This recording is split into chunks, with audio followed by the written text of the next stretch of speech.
約バランスが取れました。きっ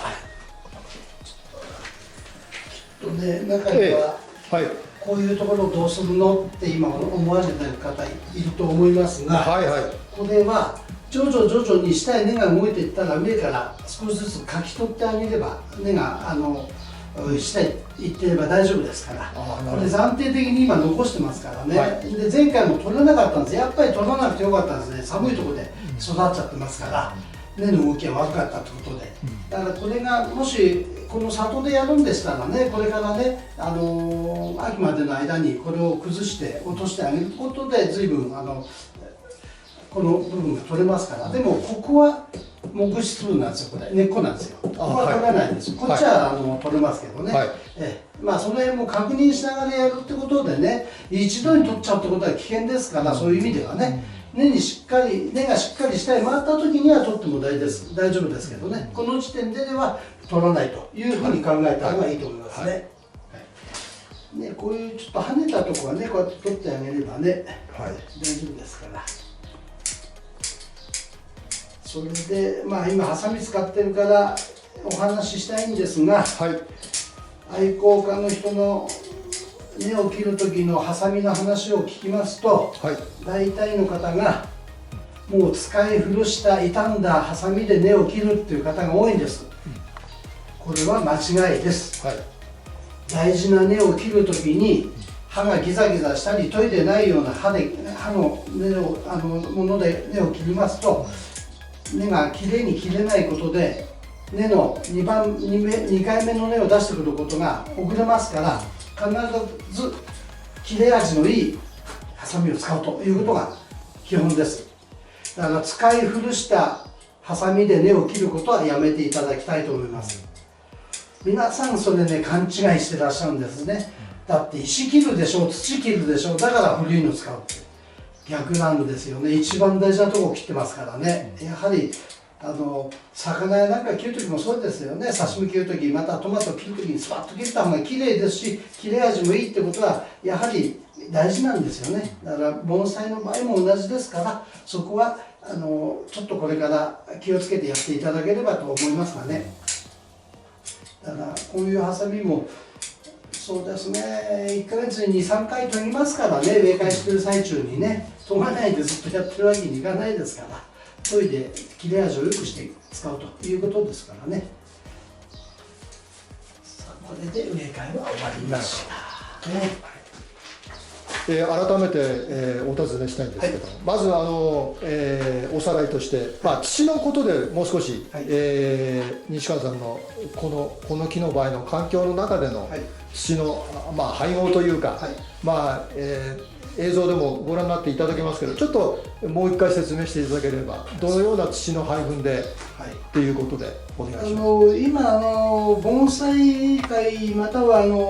盆栽屋さんが使っている土の中で、私なんかが一番今小白類で多く使っているのは混合土っていうのがあるんですよ。はい、この割合がもうできているものがありますから、はい、それを使っていただけるといいと思いますね。なるほど、はい、それで先ほども申しましたように、はい、そこへは混合土の洗い物を、はい、そこへ一層、厚く引かないで一層引いて、はい、それで植え替え用土の中に1割から2割、はい、まあ場合によっては3割、底土を混ぜて、それで植え込むということでいいんじゃないかと思います。はい、それで、はい、この混合土を使うにあたって、私なんかが今使ってるのは心拍以外の小白に使ってます。うん、心拍はね、ここにね1割気流入ってるんですよ。はい、これを気流が心拍が嫌がりますから、じゃあ使ってすぐおかしくなるんですかって言うと、そうじゃなくて、1年ぐらい経ってるとだんだんちょっと様子がおかしいなっていう結果が木に現れてきますから、心拍の場合は混合土はなるべく使わないでください。私は一切使いませんから、はい、ただその辺はまあ気をつけてやっていただければなと思います。他の小白には非常に具合いいですから大丈夫だと思いますね。やはり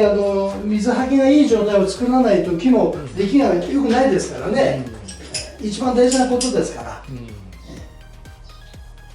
まああと一つは一番大事な、今もご覧になっていただきましたけ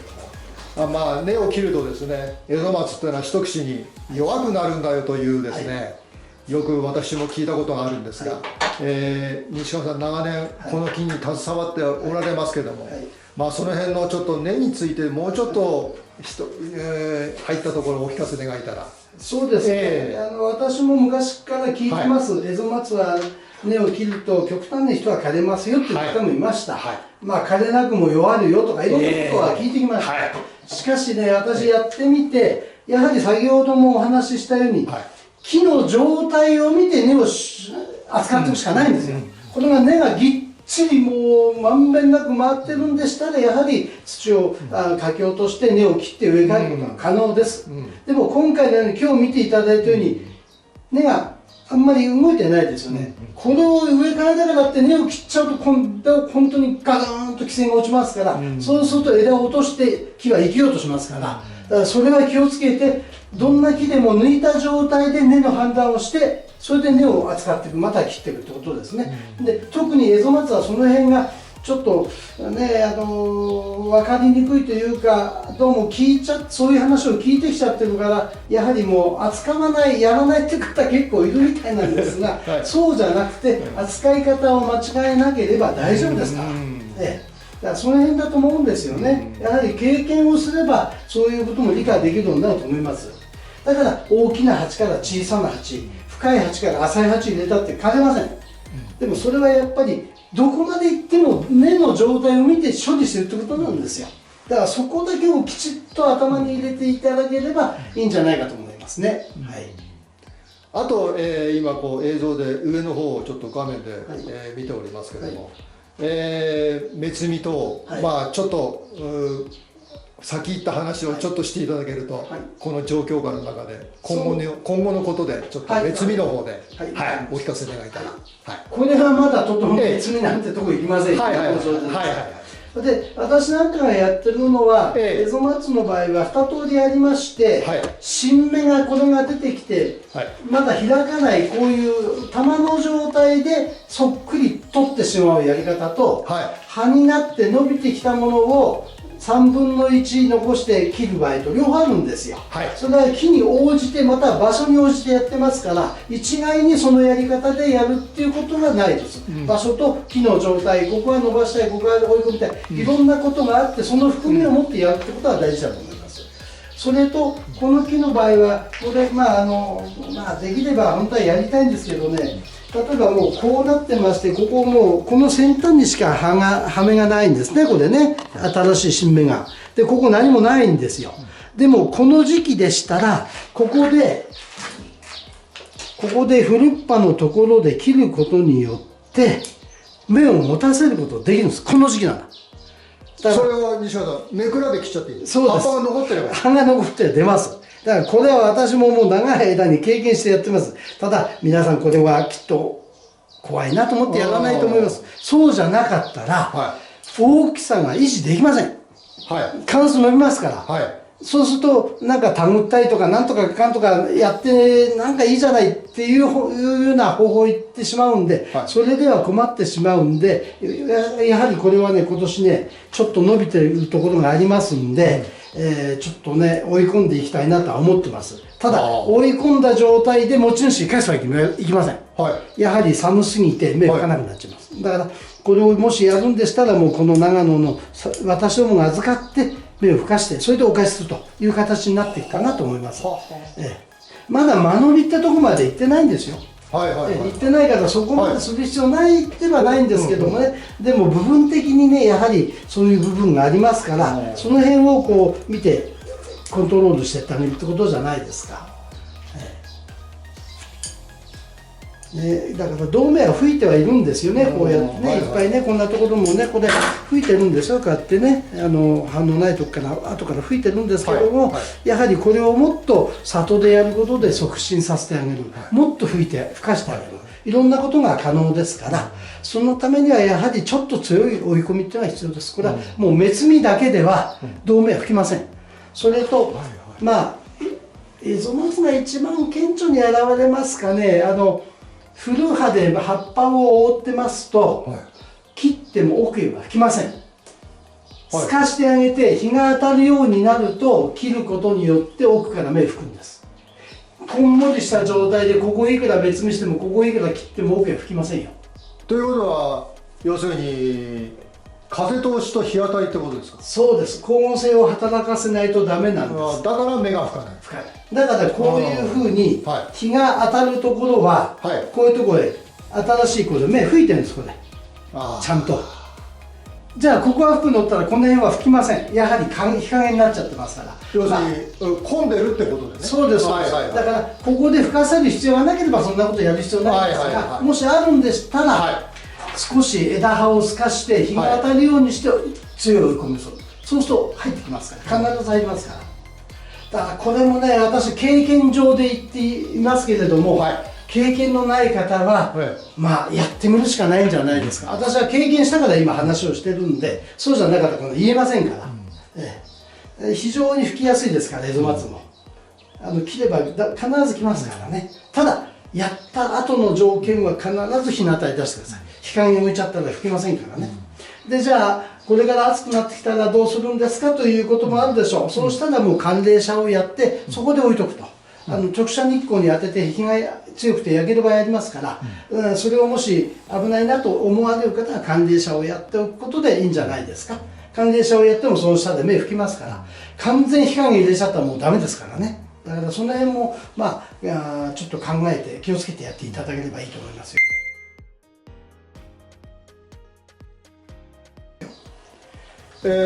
もう一度、繰り返しでごめんなさい、西川さん。芽倉っていうか芽のないところ、追い込みたいところは、古葉を残して、古葉のところからハサミを入れて構わない。構わないです。で切ってしまう。はい。ただそれで吹いてくるにやはり1ヶ月とか2週間とかかかりますからね。それをやる条件は木の力があったものにしてください。ちょっと弱ってるものをやっちゃうとやはり芽吹きにくくなりますから。そんなことでやっていかないとね、どんどん大きくなっていっちゃいますよね。いや、もちろんそうですよね。これ、ね、大きくなったら当たり前ですからね。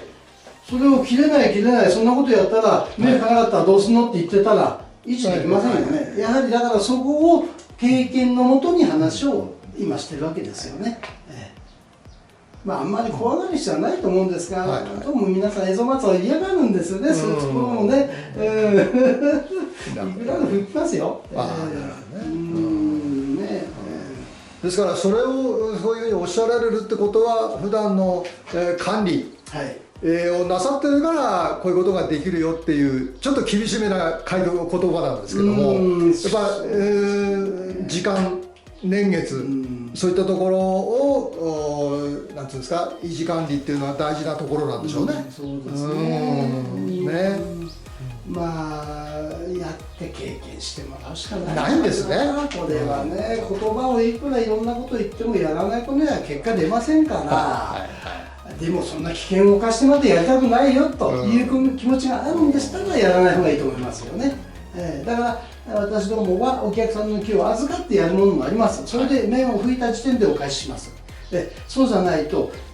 やってくださいってお渡ししても本当にやってるかどうか分かんないんですよ。それもありますんでね、一定のところまで預かってこれでいいですよということでお返しすることは随分ありますからね。今も他のお客さんのエゾマツ今入ってます、そういう作業をしてもらいたいということで植え替えを頼まれた時に、ちょっともう間延びしちゃってるねって言ったら、じゃあ追い込んどいてもらえますかっていうから、じゃあ預かってやりますよということで、もう一つ今預かってますからね、それも同じ作業をこれからしていくわけですからね。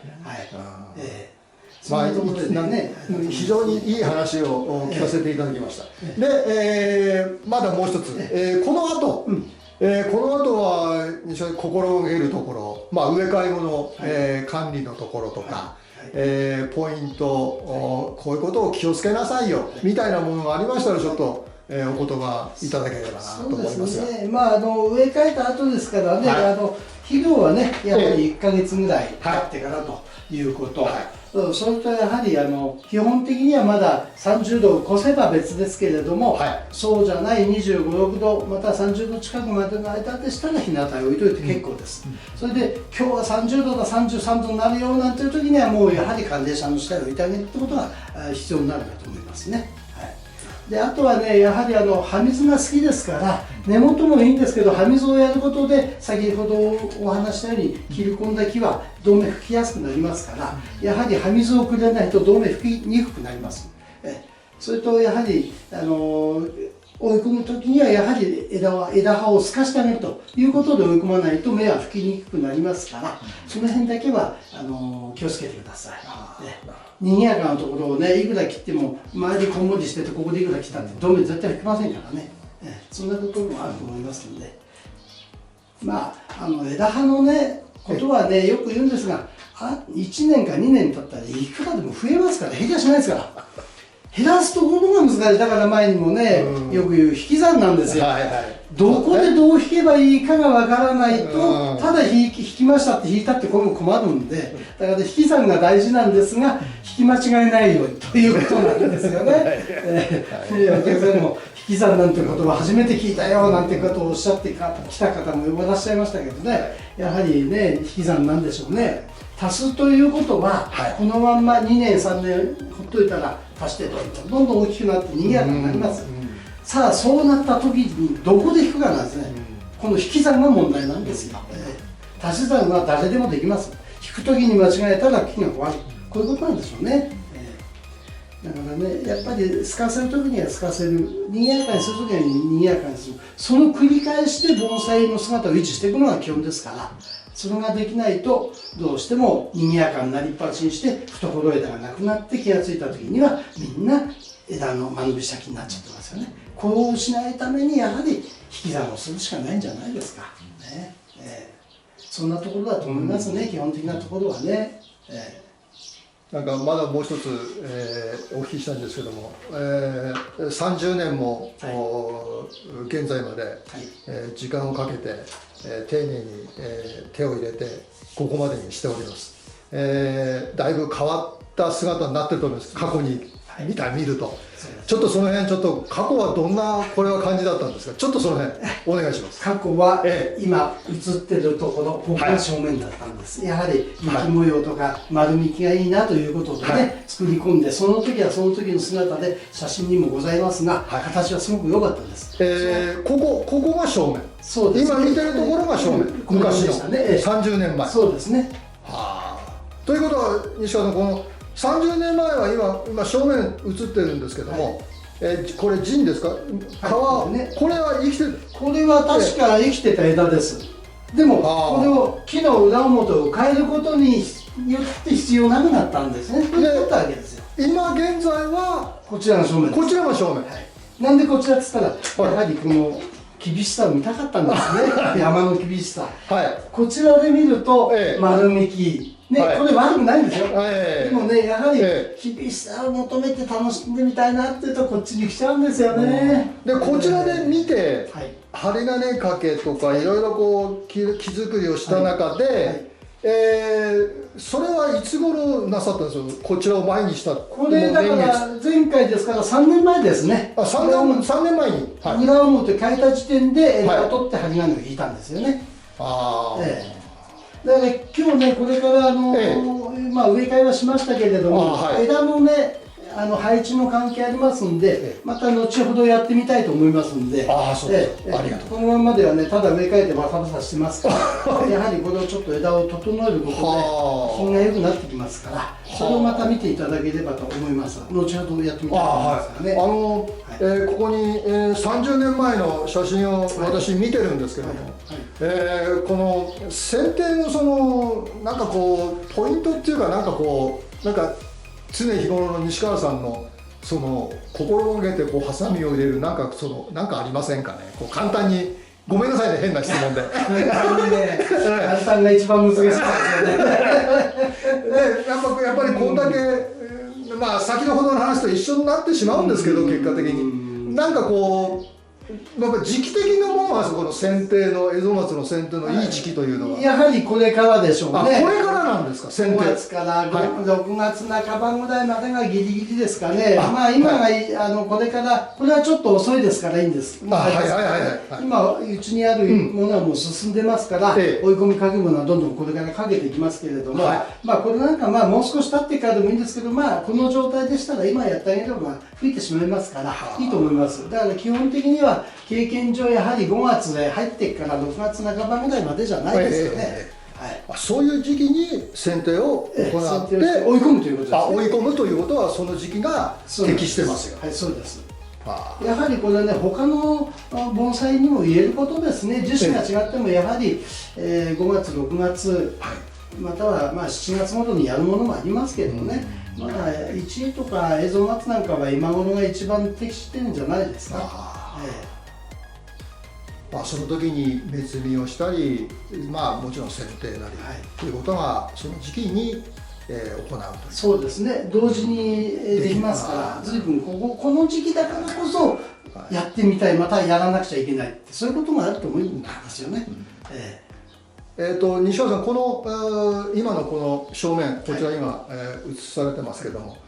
この後のなんかこうしようああしようっていうなんか構想みたいなものがありましたら、ちょっとお聞かせ願えたら。やはり後でやってみたいと思います。枝の配置がちょっとね、もうバラバラしちゃってますんで、